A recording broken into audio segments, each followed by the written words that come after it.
Baton Rouge sun. Baton Rouge sun, y'all. Home, y'all.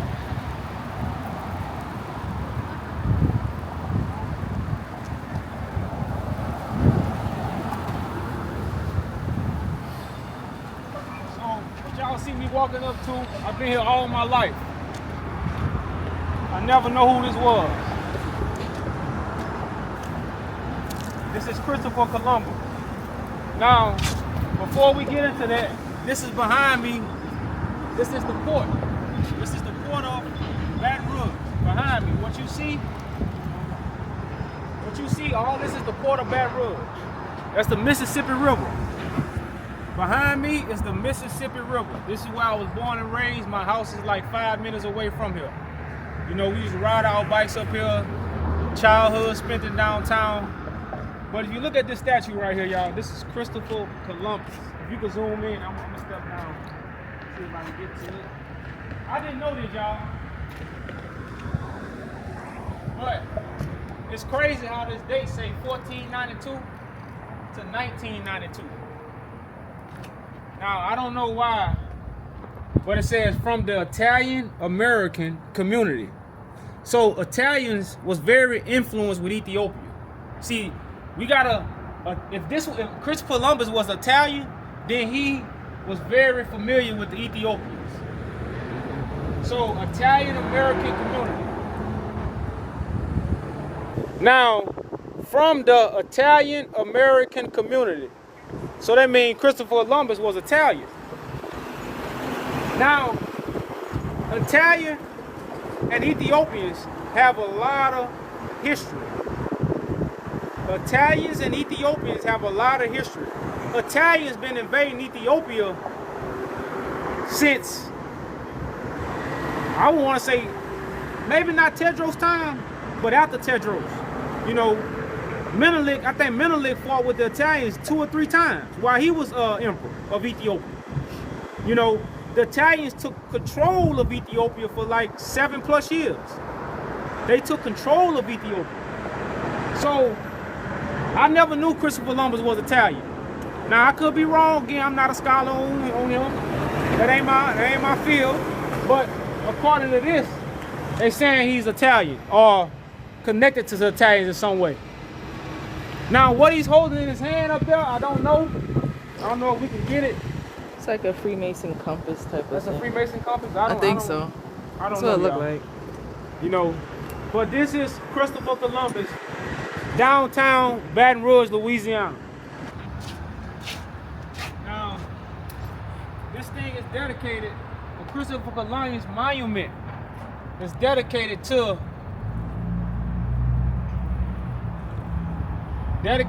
these Italian immigrants. Now again, I'm not gonna read all the names, but it's crazy how this got this from 14 to 1992. Now remember, the Italians have a lot of history with Ethiopia. Italians have a lot of history with Ethiopia. So we talk about Christopher Columbus, and we talking about him discovering America.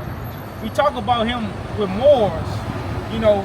Now these dates, 1492, that's to throw off history. That's to hide the true Christopher Columbus story. You know, when you put dates like this and say Christopher Columbus, you can't find nothing he did. You can't find what went on in 1492. It wasn't books, it wasn't cameras, it wasn't none of that. So you can't find what went on in 1492. So wherever I tell you, whatever happened in 1492, that's what happened in 1492. You can't argue with me because there's no history and there's no true research you can do of the 1400s. You know, so like I say, this monument been here all my life, man. I never knew it. Now, why do they have it in Baton Rouge? That's still a mystery. But, so, the reason why they call this the Columbus Plaza, this is when this thing was put together in 1992. So that's why, you know, it's in 1992. Now again, it's dedicated to these Italian families. Get a good look at this because we're going to look some of these names up. We're going to look some of these names up. Again, remember how long that was Italians took over Ethiopia. Italians even have one of their generals, he was called the Emperor of Ethiopia. See what I'm saying? So again, when we talk about Ethiopians coming to America, why they came to America, this is the story. This is the story. You know, let's get all these names. We're gonna definitely look it up.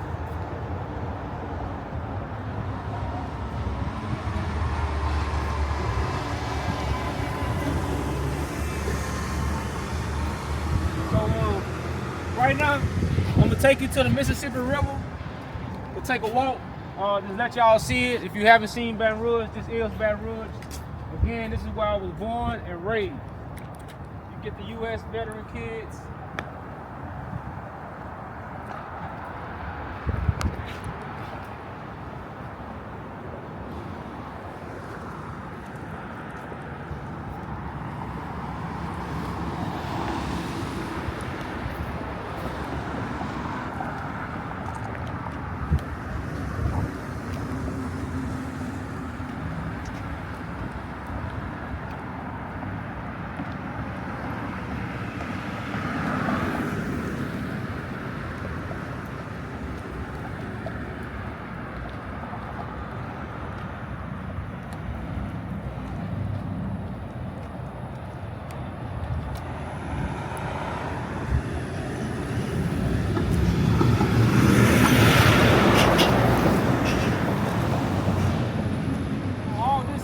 Right here is war. You know, we got the war planes.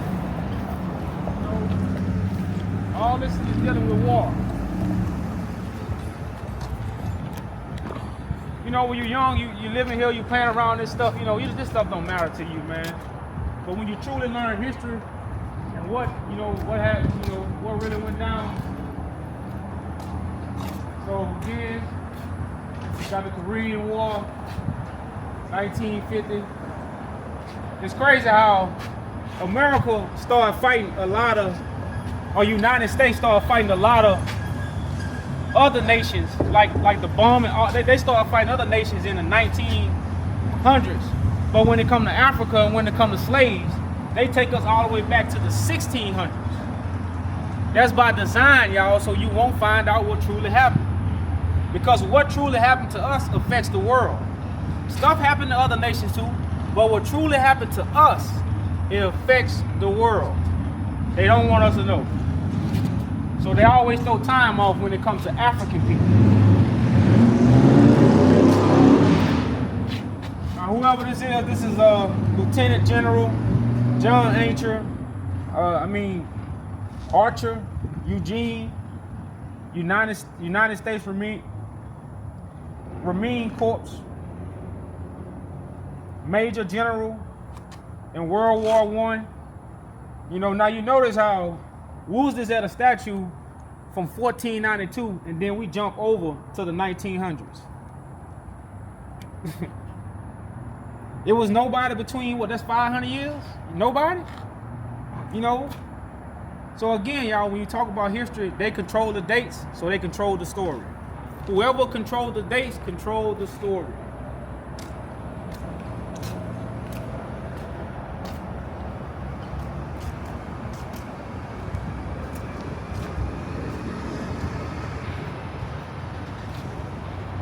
So,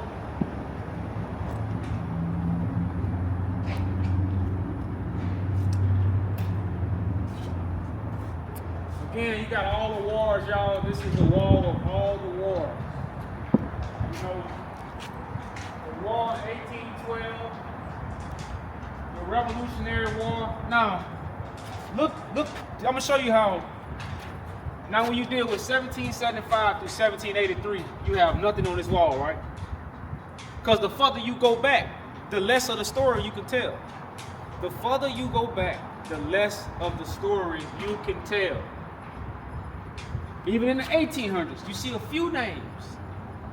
The further you go back, the less of the story you can tell. So you went from what? One name to a few names. Now, 1846, which I tell people the 1800s is the most important dates in history. For this generation, the 1800 is the most important date, and they hide it from us. And you can see where stuff began to be recorded. You see what I'm saying? Because the first stuff they started recording was war. The first thing they started recording was war. So you see no recording right here, but you got these 1800s, the mid 1800s. You got what? You got a bunch of names. See what I'm saying? You even got 2 walls. You even got 2 walls of names. From what? You can count this on what? This about 20? You know, to what? Over maybe 200, 400, who knows? And then you got what? 1860? Which they don't really have. It says this is the war between the states. So it's different states. So again, you can't put their names. You see what I'm saying? There's so many different states, you can't record history that way.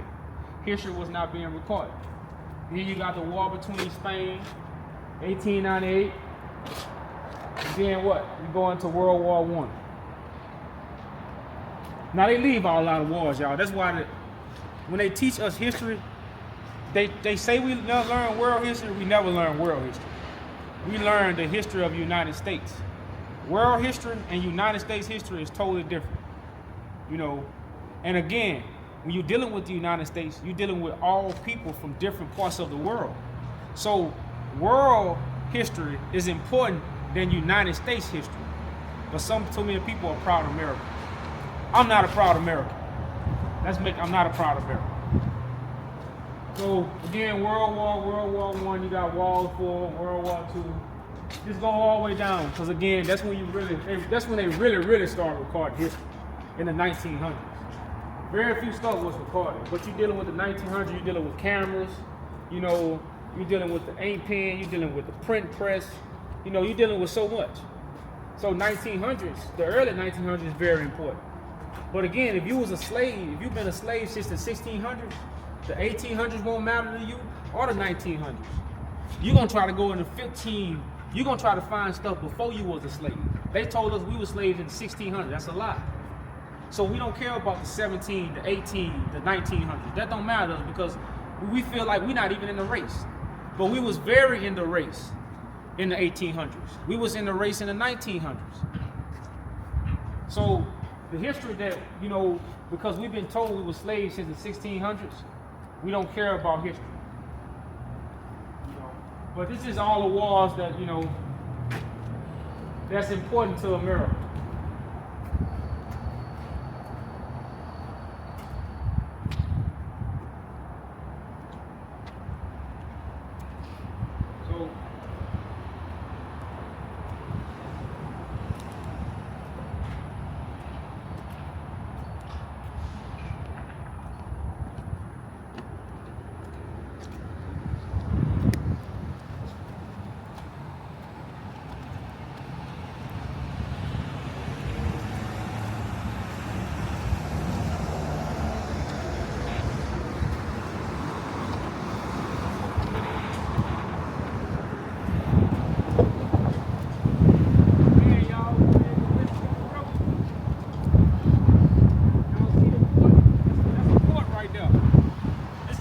Are very important. If your city don't have a port back then, your city wasn't, you know, that's why we deal with the bigger, the major cities, they all have ports. Chicago, New York, New Orleans, you know, all these cities have ports. So because ports was the way to bring stuff in. You didn't have 18-wheelers. It wasn't no 18-wheeler, so how did you get product? You know, and then from the port came the railroad track. Because then you put it on the train. That's why tracks are so important. So you see train tracks. We just walked over train tracks. If you see, because the train was very important to come by the port. See, this is the beginning of the Industrial Revolution. But again, we don't put a lot of these things together because again, we don't care about history. We were slaves. We had kings in the 1900s. We had kings in the 1800s. Now, again, don't quote me on this. I don't know if this is 100% true. This is like a pyramid right there, man. That's the shape of a pyramid with the top knocked off.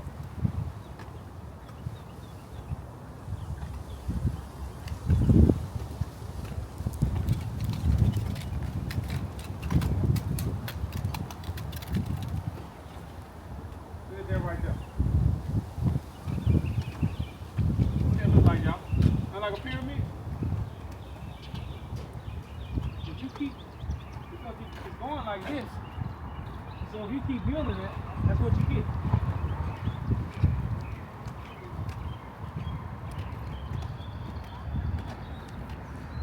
And I know you see the African faces on there. We're gonna get a little closer for you to see the African faces. But this is a pyramid right here. Now again, I can't say I'm 100% right because I don't know.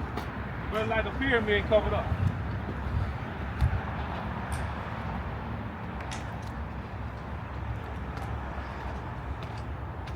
See if you can zoom in on the African face right there.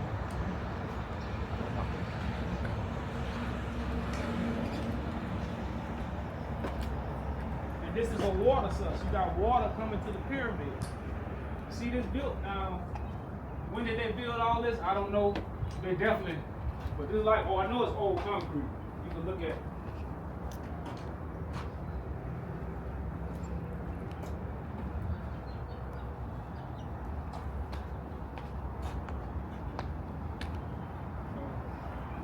The weather kind of damaged this, but this is a red stick sculpture. Like I say, a lot of stuff it have been taken off, y'all, but weather can't see too much of it. It says sculpture, bronze, and installed in 1987. 1987? Yeah. It says Frank Hayden's red stick pays homage to the city name something. I can't. All right, y'all, let's get y'all see.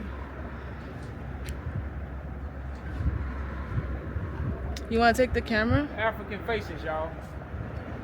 Let y'all see, you know I really.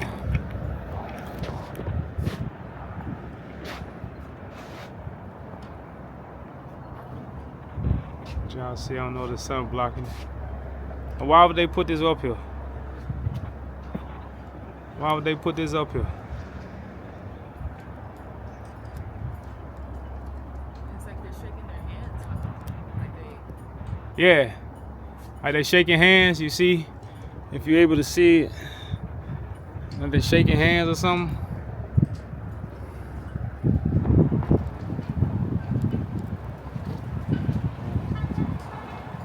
I'm gonna take y'all around to all of it.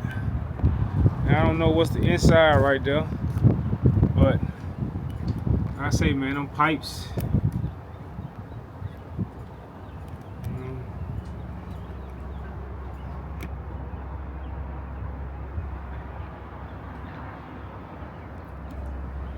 What?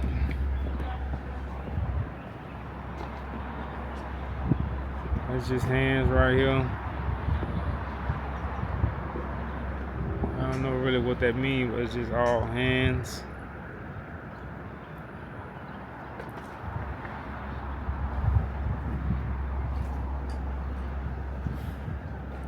And here's another one where they looking up.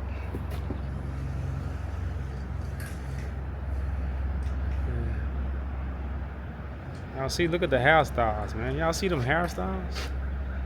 Look at that. Check the hairstyles, y'all. Like, why would they put this right here? Why would they put this right here? This is at the port of Baton Rouge, y'all. Right now, I'm on top of a pyramid. So I say, like I say, I can't 100% say, but hey, it's the shape of a pyramid. That's what I can say. See the little water source? So, you know, this definitely was like a water source, something to bring water, you know. It's definitely something to bring water. Somebody got to see if she can catch out. Here, babe, Kay. You can catch. She gonna catch it, y'all? Let's see. Oh, y'all! Hey, you gotta give her a heart for that, y'all.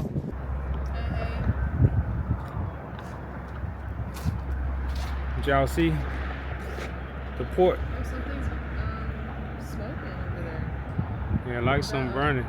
That? It's Port Allen. And the thing about it, they call it Port Allen. And you know the capital of Port Allen? Guess. Take a wise guess. Addis. That's the capital? Yeah. Well, this is the Port Allen might be the capital, but I think it's Addis.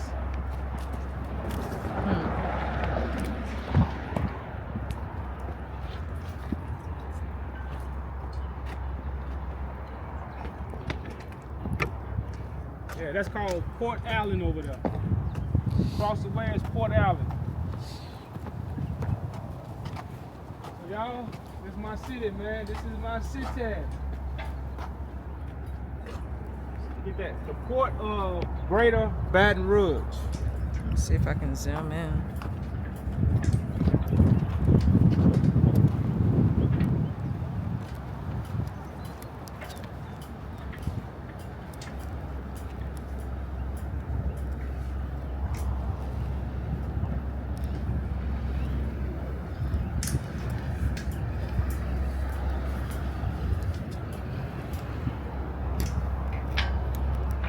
So let's read a little bit of the history, y'all.